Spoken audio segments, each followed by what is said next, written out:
శ్రీమాత్రే నమ. జయ గురు దత్తాత్రేయ నమ. ఈ వీడియోలో మనం జూన్ 1వ తారీఖు నుంచి కుంభరాశి వారికి జరగబోతున్నటువంటి మాస ఫలితాలు ఏ విధంగా ఉంటున్నాయి అన్న విషయాన్ని మనం పరిశీలించే ప్రయత్నం చేద్దాం.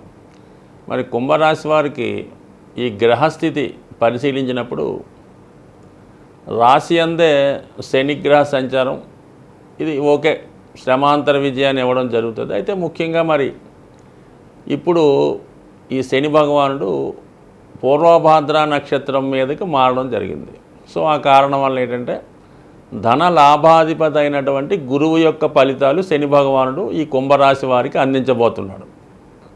ఆ కారణం వల్ల మరి ఈ గురువు చతుర్థ స్థానంలో సంచరించడం వల్ల మరి రాశి వారికి ఏదన్నా గృహానికి సంబంధించినటువంటి అంటే గృహంలో ఏదైనా మార్పులు చేసుకోవడం కానీ, ఏదైనా విలువైన వస్తువులు లాంటి సమకూర్చుకోవడం కానీ, లేదంటే గృహం మారడం కానీ, గృహం కొనే ప్రయత్నం చేయడం కానీ, గృహంలో ఉన్నటువంటి సమస్యలు నెమ్మదిగా సాల్వ్ అవ్వడం, అలాగే మీ మీద ఎవరైతే ఆధారపడుతున్నారో వాళ్ళకి ఏదో ఉపాధి అవకాశం రావడం వల్ల వాళ్ళు స్వతంత్రులై నెమ్మదిగా వాళ్ళు స్వతంత్ర జీవనం గడుపుతూ మీ మీద బర్డెన్ తగ్గించే అవకాశం కూడా ఉంది. కాబట్టి చాలా వరకు మీరు ఈ నెల నుంచి ఫ్రీ అయ్యే అవకాశం ఉన్నది. ఈ బాధ్యతల నుంచి చాలా వరకు ఈ కుంభరాశి వారికి ఇతరుల యొక్క బాధ్యతలు మోయడం వల్ల ఎక్కువగా వీళ్ళు ఈ సమయంలో ఇబ్బంది పడుతూ ఉంటారు. అంటే ఎవరికన్నా అప్పిస్తే వాడు సకాలంలో మన అవసరానికి ఇవ్వకపోవడం కానీ,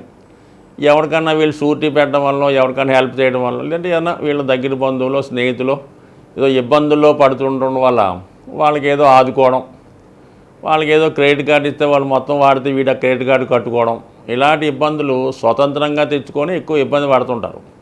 సో ఆ కారణం వల్ల ఏంటంటే ఇటువంటి ఇతరుల వల్ల పడుతున్న ఇబ్బందుల నుంచి నెమ్మదిగా బయటపడే అవకాశం ఇక్కడ నుంచి స్టార్ట్ అయింది. కాబట్టి జాగ్రత్తగా ఇక్కడ నుంచి అయినా అటువంటి కార్యక్రమాలు చేయకుండా ఉంటే నెమ్మదిగా ఈ అప్పుల ఇబ్బంది నుంచి, ఇతరుల వల్ల వచ్చే సమస్యల నుంచి, ఇతరుల యొక్క బాధ్యతలు మోసే సమస్య నుంచి బయటపడే అవకాశం ఉంది.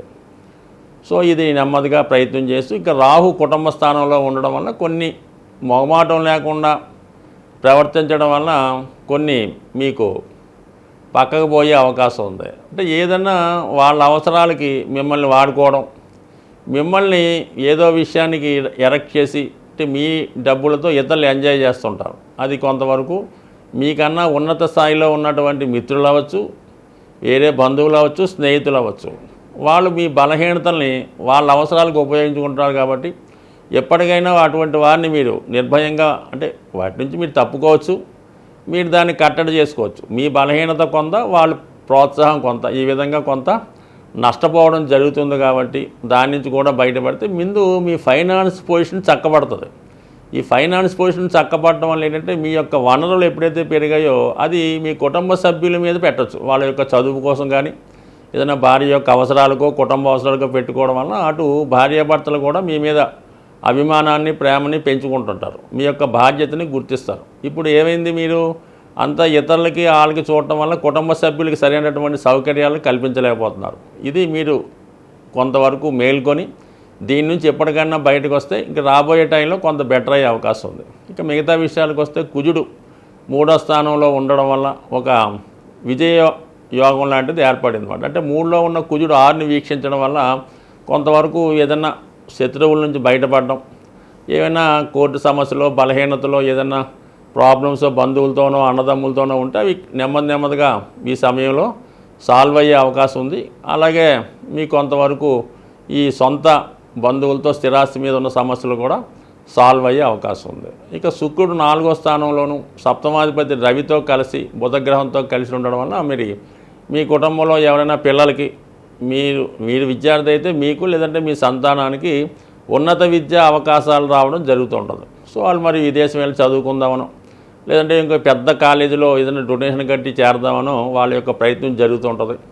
సో మీరు ఎంత కష్టమైనా వాళ్ళకి ఏదో విధంగా విద్యకి ఇబ్బంది లేకుండా ఈ సమయంలో ప్రయత్నించవలసి ఉంటుంది. కొంత ఇబ్బంది అయినప్పుడు కూడా సక్సెస్ అవుతుంది. కానీ అది మీరు మధ్యలోనే మీ వల్ల కాదనుకుంటే తర్వాత ఈ ఎఫెక్టు జీవితాంతం మీ మీద ఉండే అవకాశం ఉంది. కాబట్టి ముఖ్యంగా ఈ సమయంలో పిల్లల చదువు విషయంలో కానీ, వాళ్ళకి ఏదన్నా సమకూర్చే విషయంలో కానీ లేదంటే వాళ్ళ వివాహ విషయంలో కానీ కంపల్సరీగా ఎంత ఇబ్బంది అయినా మీరు అది సమకూర్చే ప్రయత్నం అయితే చేయాలి తప్ప దాన్ని వాయిదా వేసుకునే ప్రయత్నం చేస్తే మాత్రం ఇది జీవితాంతం మీ మీద ఇబ్బంది పడే అవకాశం ఉంది. బట్ ఏదైనప్పుడు కూడా ఈ సమస్యలన్నీ కూడా మీకు జూన్ 15 నుంచి రవి 5వ స్థానంలోకి, బుధ శుక్రులు అందరూ కూడా పంచమ స్థానంలోకి రావడం వల్ల ఈ గ్రహాలన్నీ కూడా మీకు కోణ దృష్టి ఈ రవి మీద పడడం వల్ల అటు ఆర్థిక సంబంధించిన విషయాలు, అటు వృత్తికి సంబంధించిన విషయాలు, అలాగే వ్యక్తిగత విషయాల్లో సహకారం పెరుగుతూ ఉంటుంది. ఇది ఇంచుమించుగా మీకు ఈ జూన్ 15 నుంచి ఒక నెల లోపల చాలా పెండింగ్ సమస్యల నుంచి బయటపడతారు. అలాగే మీరు చేపట్టే కార్యక్రమాల్లో అందరి సహకారం లభిస్తుంది. కాబట్టి ఏదైనా ముందు మీరు ఈ సమయంలో సొంత వారికి ప్రాధాన్యత ఇవ్వండి. బయట వారి సంగతి తర్వాత చూసుకోవచ్చు. బయట వారికే ప్రాధాన్యత ఇస్తే కుటుంబ సభ్యులు ఇబ్బంది పడి జీవితాంతం మీకు ఇబ్బంది పడే అవకాశం ఉంది. కాబట్టి ఏదైనా నిర్ణయం మీ చేతుల్లో ఉంది. స్వస్తి. జాతకరీత్యా, గ్రహాల రీత్యా ఏదైనా సమస్యలతో ఇబ్బంది పడుతున్నవారు, అంటే సహజంగా సమస్యలు లేకుండా ఎవడు కూడా జీవితంలో ఉండడం. అయితే కొంతమంది ఆ సమస్యల్ని ముందుగానే గమనించి తగు విధంగా ఆ సమస్యల్ని నుంచి బయటపడే విధంగా విధి విధానంగా ఏదో దానం ద్వారానో, జపం ద్వారానో, పూజ ద్వారానో వాళ్ళ స్థాయిని బట్టి చేసుకుంటూ ఉంటారు. కొంతమంది సమస్య వచ్చిన తర్వాత ఇబ్బంది పడి అప్పుడు ఏదో పూజలో పునస్కారాలు ఏమన్నా పట్టుకుంటూ ఉంటారు. సో ఈ విధంగా చాలామందికి ఏంటంటే ఏ సమస్య వచ్చినప్పుడు ఏ పరిహారం చేసుకోవాలి, లేదంటే ఏ దైవాన్ని పూజించాలి అన్నటువంటి విషయంలో కూడా సరైనటువంటి గైడెన్స్ లేకపోవడం వల్ల కొంతవరకు వృధా అవుతుంటుంది. అయితే ఈ నెలలో ముఖ్యంగా జూన్ నెలలో అన్ని రాశుల వారికి శాశ్వత పరిష్కారంగా ఈ జూన్ 6వ తారీఖున శని భగవానుడి జయంతి రాబోతుంది. సాధారణంగా ఏదన్నా ప్రత్యేక దినాల్లో మనం ఆ ప్రత్యేక దైవాన్ని పూజించినప్పుడు ఆ ఫలితం సంవత్సరం అంతా కూడా ఉండే అవకాశం ఉంది. ఎలాగైతే మనం మహాశివరాత్రి రోజు శివుని పూజిస్తే సంవత్సరం అంతా మనకు ఆ పుణ్యఫలం దక్కుతుందో, అదేవిధంగా ఈ శని జయంతి రోజు శని భగవాన్ని విధి విధానంగా పూజించడం వల్ల కంపల్సరిగా అతని యొక్క అనుగ్రహం అందరి మీద ఉండి అన్ని సమస్యల నుంచి బయటపడే విధంగా ఉండే అవకాశం ఉంది. అంటే అనుగ్రహం ఇవ్వడంలో కానీ శని ఒక పదవి ఇవ్వాలన్నా, ఒక రాజకీయ హోదా ఇవ్వాలన్నా, ఒక మంచి భార్య ఇవ్వాలన్నా, మంచి ఆరోగ్యం ఇవ్వాలన్నా, మంచి అలవాట్లు ఇవ్వాలన్నా కంపల్సరీగా శని భగవానుడు మాత్రమే ఇవ్వగలడు.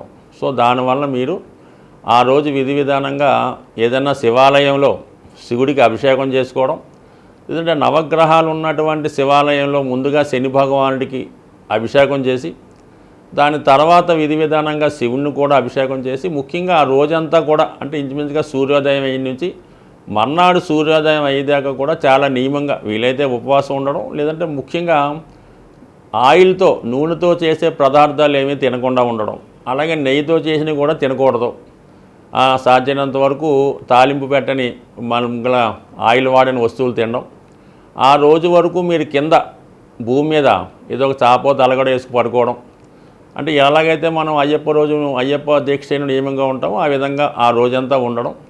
ఎట్టి పరిస్థితుల్లో కూడా అబద్ధం ఆడడం కానీ, స్త్రీలతో కలుసుకోవడం కానీ, ఏదైనా వ్యసనాల మీద ఆలోచన రావడం కానీ, ఈ విధంగా ఒక్కరోజు మీరు ఉండగలిగితే చాలా మంచి ఫలితాన్ని సంవత్సరం అంతా పొందుతారు. కానీ తెలుసో తెలియకో పొరపాటున ఆ రోజు ఏదైనా తప్పుగా ప్రవర్తించినా, అంటే మామూలుగా ఉన్నటువంటి అలవాట్లు ఉంటాయి కదా, ఈ జూదమని, పేకాటని, వ్యసనమని, మందని, పొరపాటున కనీసం అటువంటి వాటికి ఆ రోజు తెలుసో తెలియకో ఆ తప్పు చేస్తే ఖచ్చితంగా ఆ సంవత్సరం అంతా కూడా ఏదో విధంగా ఇబ్బంది పడే అవకాశం ఉంది. అంటే శని యొక్క ఇబ్బంది ఏ విధంగా ఉంటుందో, లాభం ఇస్తే ఏ విధంగా ఉంటుందో అది అందరికీ కూడా ఈ పాటికి అనుభవంలో వచ్చి ఉంటుంది. కాబట్టి ఆ ఒక్కరోజు మాత్రం విధి విధానంగా జాగ్రత్తగా ఉండండి. ఎందుకంటే 5వ తారీఖు మాస శివరాత్రి, ఆ మన్నాడు ఈ జయంతి వస్తుంది. కాబట్టి మరి ఈ 2 రోజులు మీరు నియమంగా ఉంటే